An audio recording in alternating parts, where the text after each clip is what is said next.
We kicking it off, celebrating African American history, Black history in April. You can celebrate it 12 months out of the year, all right? And this is what they do at the Griot Museum of Black History. And we're so happy to have joining us today on the show the founder, Lois Conley. Lois, how are you doing? Hey, Kevy, I'm fine. Thanks for having me. It is truly a pleasure. You know, Lois, I have to be honest. I tell the audience when I was first trying to contact you and get you, I think I caught you at probably your busiest time of the year. It was February, and it was Black History Month, and you were just swamped during that time. Yeah, actually, you're not the only one. Many people call us for appearances and comments and things during Black History Month. And, of course, we're a Black History Museum, so obviously everybody else is trying to get there in the shortest month of the year to get in their get their Black history fix. We're hoping that that's going to change. Well, you're doing a tremendous job in changing that for us, and I have to say, I mean, congratulations to you and the Griot. I mean, 26 years now, right? 26 years. We've been there since 1997. That is incredible, and having a chance to talk to you before we went on about just how it came into being, and I think you told me that it really started for you just growing up and your family just having an appreciation for Black history. Well, I think the fact that the way that I grew up and the fact that, folks around me just were naturally interested in and talked about, the role and responsibilities and the contributions of Black folks all my life. That sort of served as a backdrop for me, but I never even planned to grow up and run a museum. That just sort of happened. It was beyond me. But once I got involved, it just became all-consuming. And for the past 30 years, basically, I've been doing this. Oh, and it's tremendous. And I just encourage everybody to get to the Griot Museum of Black History. It is just a amazing, just sensational museum of Black history. And again, the figures, which are created from wax, but we call them people, as Lois has got me together. The people, the subjects are absolutely. Part of what we're doing is giving life, giving voice to those stories that have not previously had it. So when I say to you we have people in the museum, I'm talking about those people who gave their lives for whatever reason they gave them, or they gave their money, or they struggled to create something. They were people. So when I relate to them, I relate to those representations of them as people. And certainly, you told me about your art background, your sculpture background, and the first, I think, 6 to 7, you actually were right there with the creation. Yeah, just out of necessity. Didn't know how we were going to get them done, and being ignorant about how the process even worked, I knew that it was important to have some kind of hook to get people into the museum in general, and the ability to have a life-size likeness of something, of a person that maybe the public might have heard a little bit about but didn't know much about, would be that hook. Mm-hmm. So it was helpful that in my master's, at the end of my master's program, I took a class in sculpting. And when I realized we didn't have the money to go out and commercially purchase figures, I just went back and retrieved that sculpture, and it became several people. Enough so that we were able to get the museum open with the first 6 people, I think. And I tell you, when you go there to the museum, you just, you're going to literally be in there for hours, just sitting there looking at the people, the art, the stories, the history that you have laid out there so well. So if someone hasn't been there, Lois, just kind of give them like what they're going to be really in for when they come to the Griot and get a chance to see this museum of Black history. Well, our mission, we say, is to tell the stories of Missouri's regional Black history. So most everything, the people and the stories you see will have some connection to this region, Missouri, Illinois region. But there's also a way that we connect them to the national story. So people are either born in this area, or they spent some significant period of time in the area, or maybe they did something that was important in this area while they were here. So we start the very beginning of the experience starts with the Middle Passage. because we know that black people in this country didn't just pop up. You know, we were brought here, and we ended up in this area, among other areas. So we start to tell that story about how we got here. And then we branch out and talk about the periods of enslavement and, of course, the periods of Reconstruction. And one of the things I don't want people to think of it as a museum that just talks about slavery or enslavement, because that's the least of what we talk about, but that is the foundation upon which the stories are built.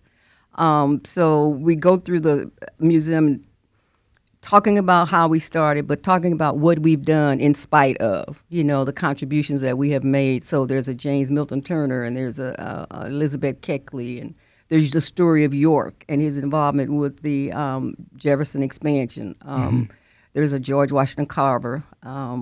There's not a Mayan. There is a Madam C.J. Walker. So those stories get told in very short ways, but enough so that I hope that it inspires people to want to go out and learn a little bit more about them, to learn about what their St. Louis or their Missouri connection is, and then what their connection is to the national story as well.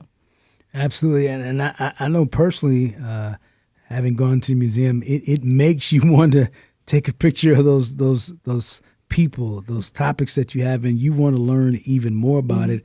And I must say too, when I saw the exhibit that you have, you mentioned the Middle Passage, the slave ship, and you looking at you, there are people, there are figures there, and they're in chains, and you're seeing the lower level of the slave ship, and you have created that so well with the art. I mean, you see it all.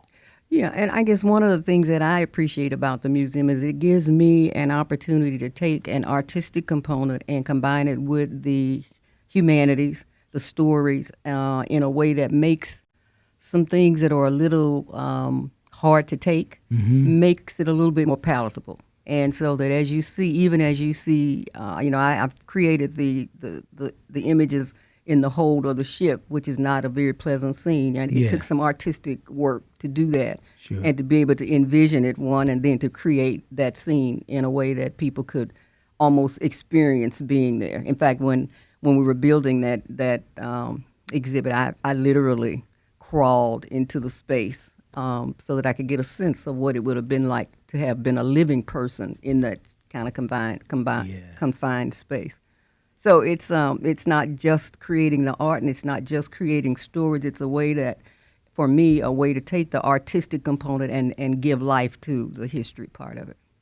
We are visiting with Lois Conley. She is the founder of the Griot Museum of Black History right here in St. Louis, located in St. Louis. And I imagine you talked about crawling on the floor to create the art. That I'm sure that's very emotional for you to do that. It is. And so obviously, because my experience is a little bit different than just the everyday visitor, I have a special affinity for the museum and for the stories because I lived with them.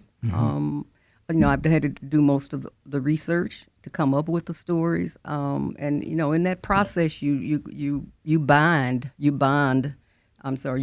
with those people and their stories and their experiences.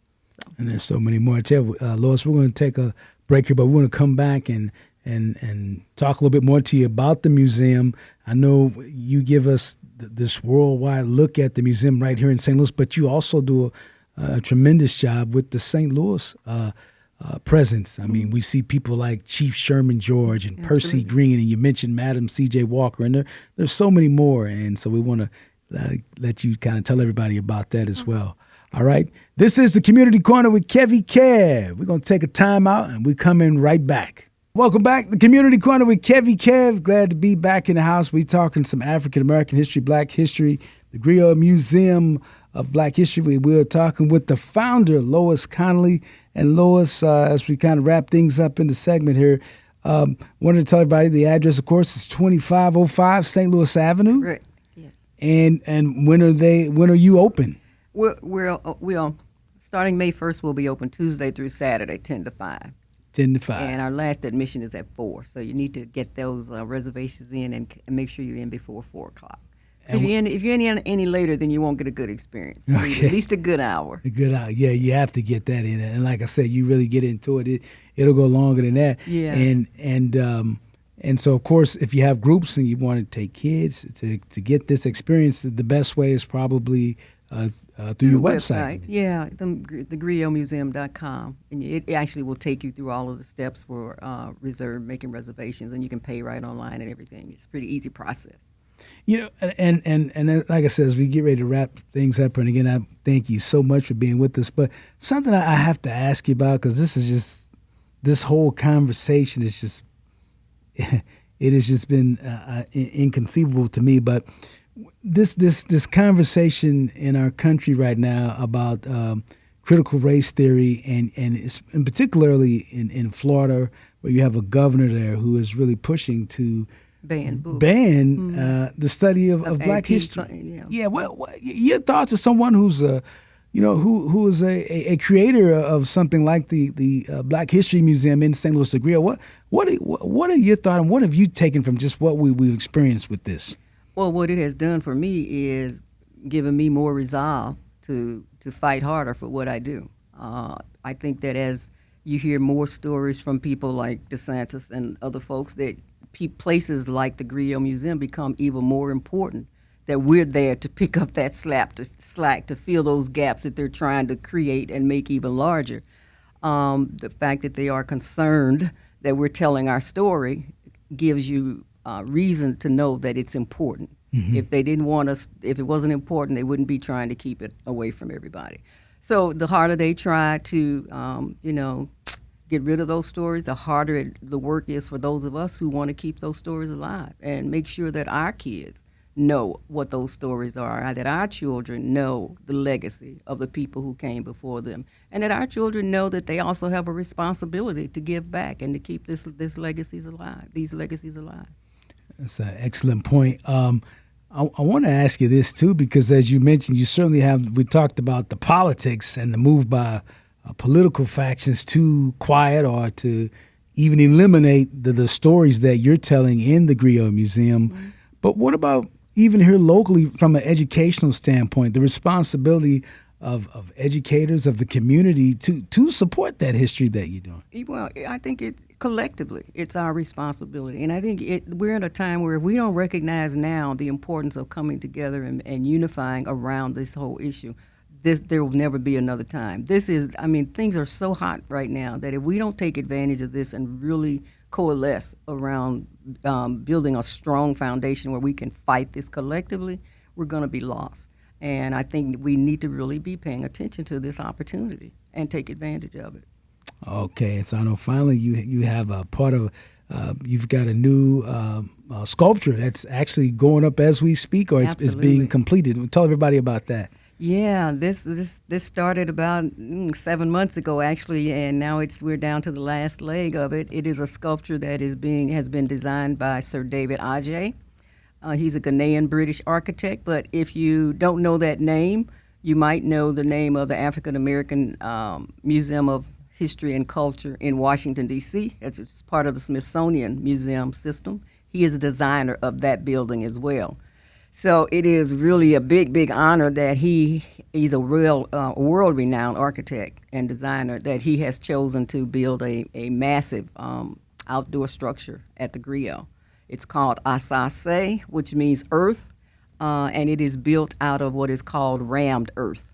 It's a process where you take earth and we've taken it from various places around our city, and you build this it looks like a wall, but it's actually earth. It's actually dirt. So it's really exciting. It's a permanent exhibit. It will be there. We're looking at it opening mid-July. He'll be back in town. He was here last week for a preview and a discussion of that project. It'll be opening permanently in mid-July. All right. And finally, one final thing. The term griot, tell us about that, the history of the griot. Well, in Africa there are many historical traditions, many of which are intended to pass things down from one generation to the other. And there are various categories of, assignments of responsibility to members of the community. One of them is a griot. And the griot simply is the person who is responsible for collecting and telling the stories, for passing them on to other generations. That's it, the Griot. All right, and you are the Griot here, and you are the founder of the Griot Museum of Black History right here in St. Louis is at 2505 St. Louis Avenue and open Tuesday through Saturday beginning in May from 10 to 5. And is there a phone number, too, that they can call? Yes, 314-241-7057. All right. And, of course, you can always go to the Griot website and get all the information. And it will tell you also how to link to the all of these other technologies, Facebook and all the things that I am unfamiliar with. But everybody who is will know what they are. So if you go to the website, it'll show you how to connect with those other tools, and it will also give you information on what's happening at the Griot. All right. Well, Lois, thank you so much. Lois Conley, the founder of the Griot Museum of History, of Black History in St. Louis. We thank you so much. 26 years and keep up the great work. Thank you so much for stopping by and joining us on the Community Corner. Appreciate you having us.